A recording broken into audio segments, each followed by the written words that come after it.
One of the things I think a lot of people need to understand is we aren't a museum piece. The Inupiaq people are a living people and a living culture. Even though we're in northern Alaska, which covers this vast area from Nome all the way over the Canadian border, is that there's this extreme value of interconnectedness and interdependence. It's a hunting society, a gathering society from thousands of years. This is what creates our culture. That special relationship between humans and the natural world and the animals, and that it teaches you how to have a society that doesn't do too much harm to the world. Love and respect for nature, for one another, for our elders. Very, very fundamental value, key to life. Our values are something that bind us all. The importance of sharing with one another, the importance of spirituality, and the connection to the land, our traditions, how we hunt, sharing of stories and songs and dances. I'm Inupiaq. I'm from the Arctic Ocean. I am Inupiaq. It's very important to me. It's who I am as a person. And we're very proud of who we are, and we want to continue that.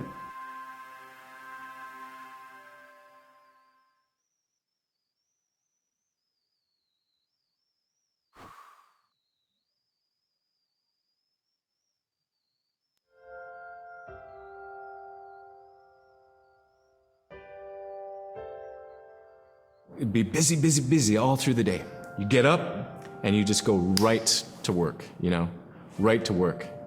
There's always something to do. There's never any idle time. The only idle time we had was after we eat and before we go to bed. One of the older people would be just relaxing, laying down there and saying, it'd be really nice to hear a story. And then just organically, someone would just start telling a story.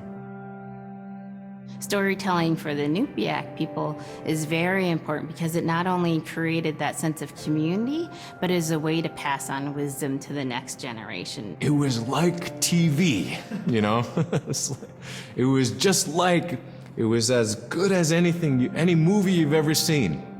And the storyteller told it so clearly that it was just as powerful as any of the greatest movie blockbusters you've ever seen.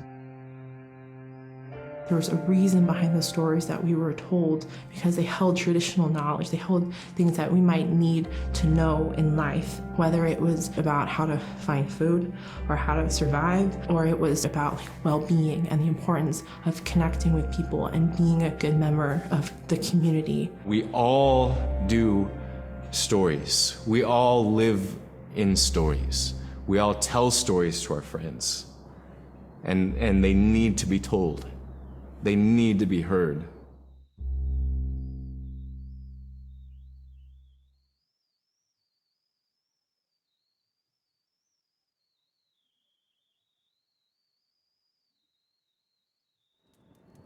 Unipkaaqutiarsiitpin.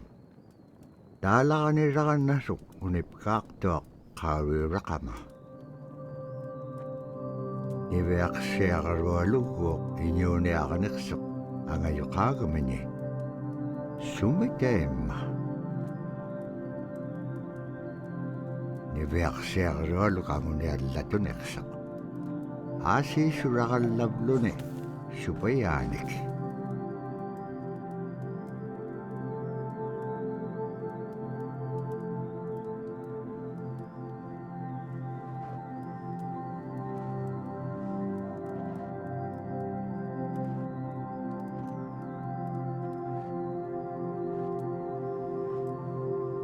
Iñuuniahutik anuqqautigaiti.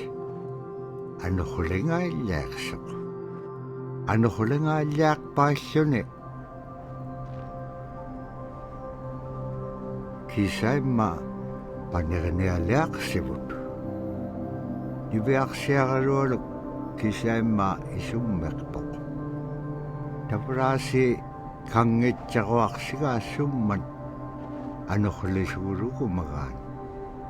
summan anuqlingaillaagimagaan tabraasi kangitsaquaqsigaa summan anuqlisuurugumagaan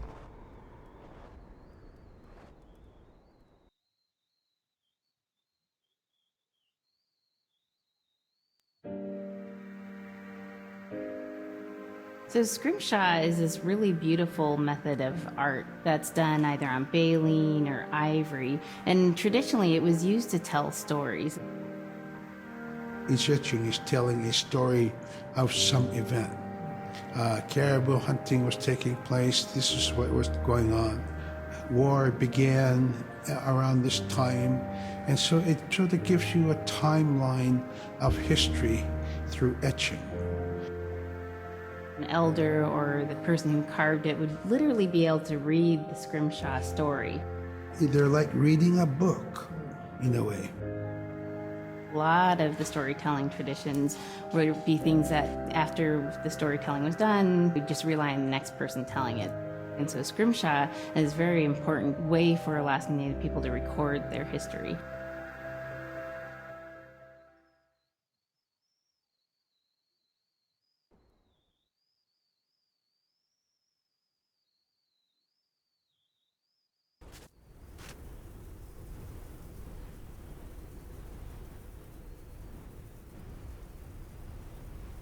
anuqliqpailluni suniuraqanaitsoqunni tavrani peaqsiaqarualuk ayuungitsoq payyagniuliqsoq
toqutaavajaqtoq kisimeriorumi arraannapqangapiaqtoq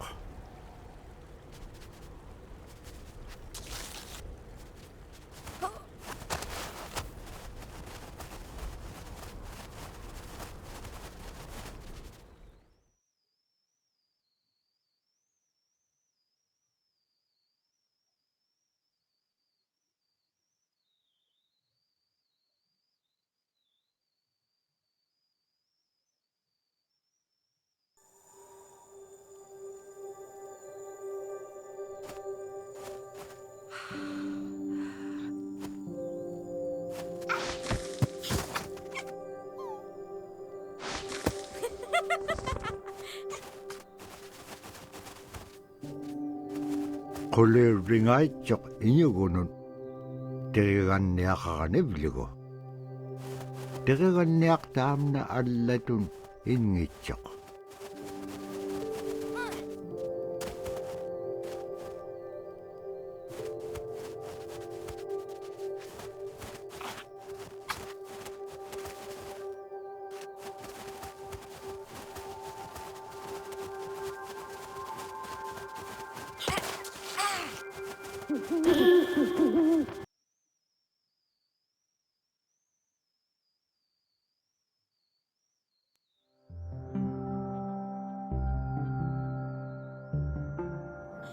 When I was growing up, my grandpa had a pet white fox. If you're a good friend with a fox, when there's danger abound, they try to keep you from getting into trouble. They pull tricks here and there, and foxes are like spoiled little kids in a way. When you let her out, she'd go prancing out in the snow, jumping in the air. I know she was happy then. Come running at me and jump on my chest, knock me backwards, lick my face, and I try not to let it. So that was my memory of my grandpa's pet fox.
Caribou it provided for us in many ways. Our clothing in those days was made of all caribou skin. I grew up wearing caribou pants, mittens, caribou skin mattress, blankets. Some people had boots that were made with wolf leggings, sealskin sole bottoms. Baleen was shaved to make insoles. They kept us quite dry and warm as well. But the caribou skin clothing was the best. We would get as many yearlings as we could for our outer clothing. And for a heavy winter, we would get caribou in February or March because the hair was the longest and the skin was the thickest, and we would use those for our winter gear. With that stuff on, you could sleep outside in 50 below and it wouldn't bother you a bit.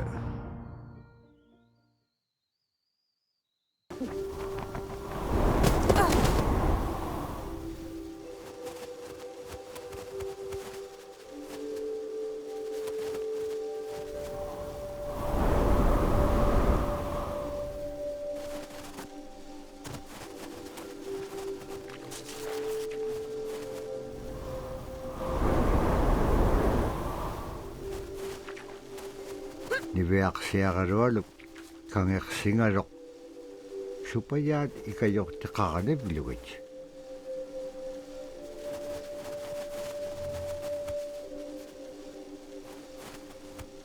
Allawluni taam na tiqiganniaq sivuniqsip kangaga niveaksiagarualuk qanutun peqpaganaqtilaangit tamatkua ikayok tauruat.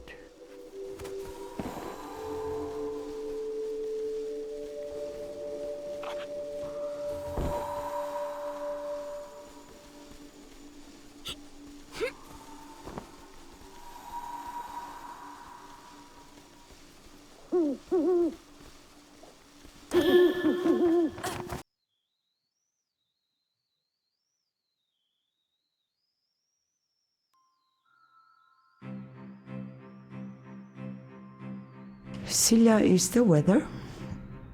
It also means the atmosphere. Here's the nuna, or the land. And it's anything from the land into the moon, the sun, the stars. That's sila. It's a very spiritual, and we have a relationship with sila. Sila has a soul in the same way we do as people, in the same way animals do.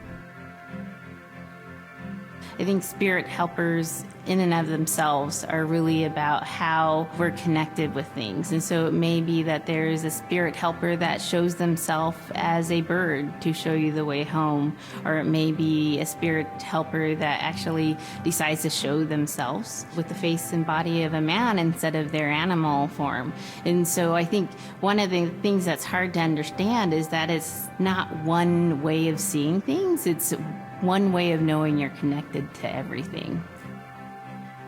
We've always had that spirituality of everything around us.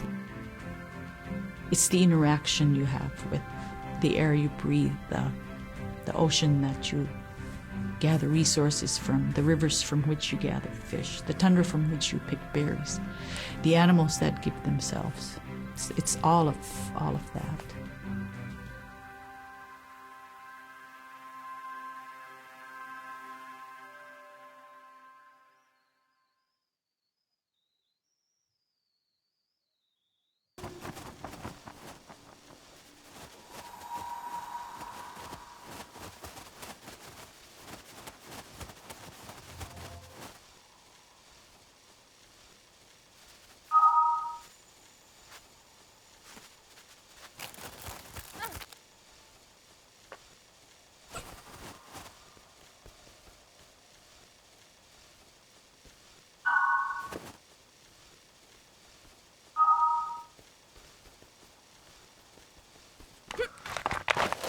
Niviaqsiaqalualugu teriganniaqalu ikayuutipiaqtuk.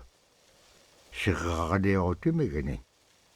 Araa kangeqsinaitsuqunni qanuq pisilaangak. Aglaan tavra atautsikun aingaruk.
In the winter, when we were traveling, we didn't build sod houses, we built snow houses. In Canada, they call them igloo, but here in Alaska, we call them apuyak. We'd do a day of travel, and then we'd make a apuyak. The next day, my father would set traps, spend the day there, rest the dogs, give them something to eat, and then the following day, we continued to the next place. We'd go to my dad's sister, who had a house at Dubai. They had a small sod house over there. We didn't have to do anything. We just visit with them, and my dad and my sister were glad to see each other, and they'd talk away while us kids played outside or go to sleep. By the time we get back to our home, my father would leave us with our aunt or with my grandmother, and then he'd start on his trips and go check his trap line. We were not into 8 to 5 kind of time, you know. We're in a total different kind. We're in ecological time.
Niveaksiakarolo tikitka aimarpini. Agalaan maluunak singamarak. Inyokolo tikingamarok niveaksiakarolo pingan. Ibakalaksimarok sumittema. Nikatsak kumanyain yaksok. Pakit kangaw nago. Ibaktani. Nunakik ikiwaktua niksok. Inyungi tukuntaktawa niksit.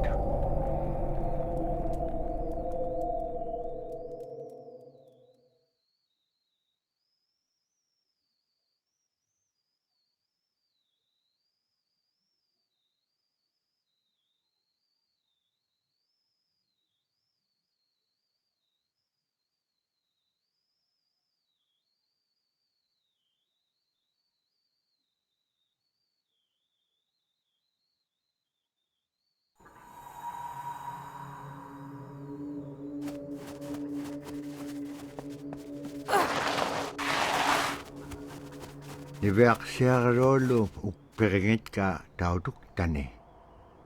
Tautukunak tuak sunapayak sikumin nga niksok. Niveaksiakarolo iyuniakatingi pisaw laga niksut. Kano kumnya? Ano kulak palkinyam? Dahil na kumanyait ka.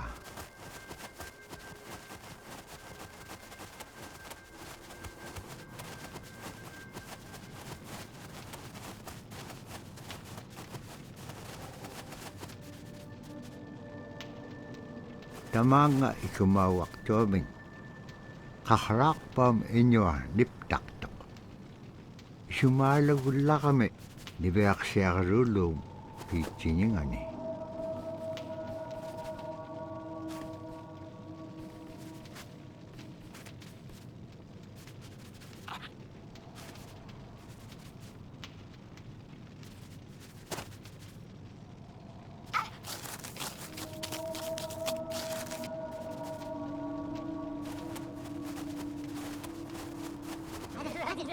Agalan kakarawak palkinyat sa gabing aitsut.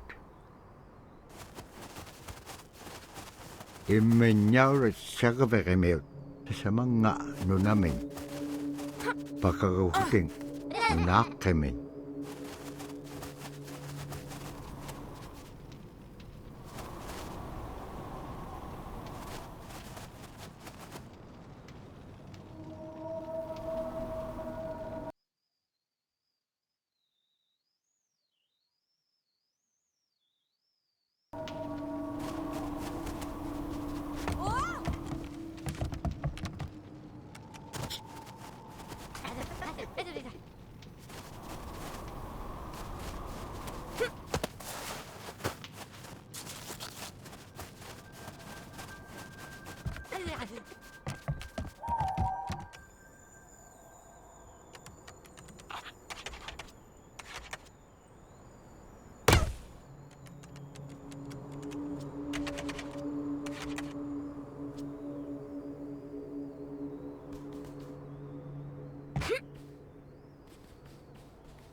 Kahit win today, ukalagtok inyugungarwak upik.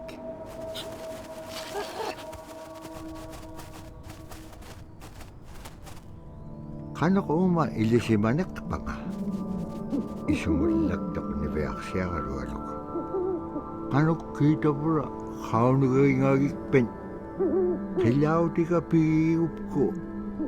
Ikayo ko niya kalawagikpen kimon. Dahil nanakik sa bakit ilanga.